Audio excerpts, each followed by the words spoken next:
One day, Thomas was at the junction when Gordon shuffled in with some freight cars.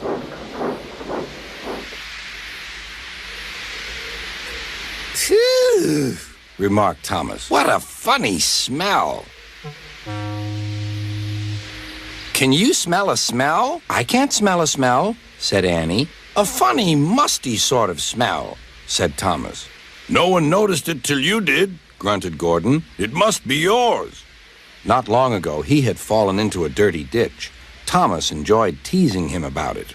Annie, Clarabelle, do you know what I think it is? It's ditch water. Before Gordon could answer, Thomas puffed away.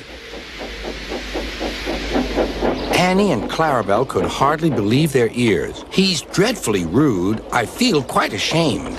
I feel quite ashamed. He's dreadfully rude. And to Thomas they said, "You mustn't be rude. You make us ashamed." But Thomas didn't care a bit.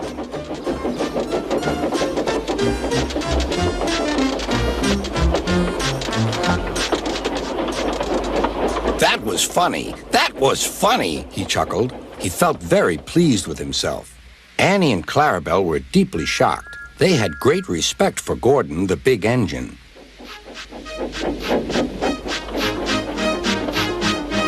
Thomas left the coaches at the station and went off to a mine for some cars.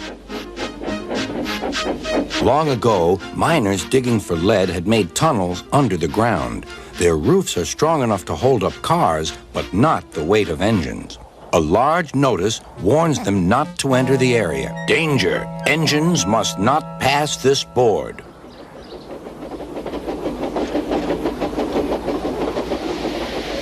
Silly old board, thought Thomas.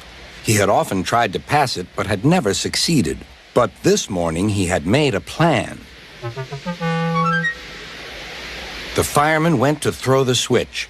Now for my plan, thought Thomas. Bumping the cars fiercely, he jerked his driver off the footplate and followed them into the siding. "Come back!" yelled his driver. Fire and smoke, said Thomas. I'm sunk. And he was. Oh dear, he said, I am a silly engine. And a very naughty one, too. I saw you, said Sir Topham Hatt. Please get me out. I won't do it again.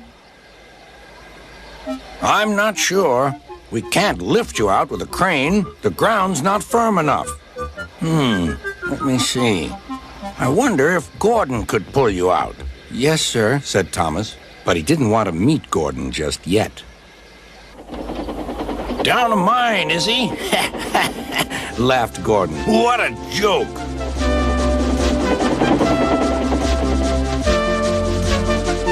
Boop, boop. Little Thomas, we'll have you out in a couple of puffs.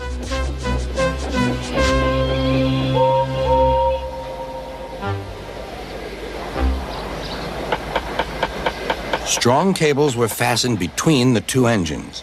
Are you ready? Heave!